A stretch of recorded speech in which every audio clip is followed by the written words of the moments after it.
নবীজি বলেছেন রমজান মুবারকে মাস আসার সঙ্গে সঙ্গে আল্লাহ রাব্বুল আলামিন তিনি জান্নাতের সমস্ত দরজাগুলি খুলে দেন, আর জাহান্নামের সব দরজাগুলি আল্লাহ রাব্বুল আলামিন বন্ধ করে দেন। সুবহানাল্লাহ।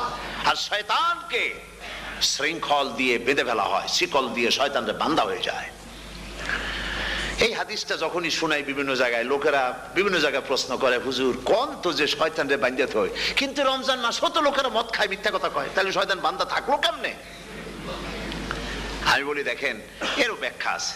এর ব্যাখ্যা হলো এই, কোন কোন ঘড়ি আছে একবার চাবি দিলে 6 মাস চলে, আর একবার চাবি দিলে 2 বছর চলে, আবার চাবি দিলে লাইফ চলে যায়, এরকমের ঘড়িও আছে। কোন কোন মানুষে শয়তানে এমন চাবি দিছে যে চাবিতে 6 মাস চলে, কোনটায় 10 মাস চলে, কোনটায় বছর চলে। রোজার মাসেও যারা গুনাহ করে শয়তানে এমন চাবি দিছে যে রোজার মাসেও বন্ধ হচ্ছে না।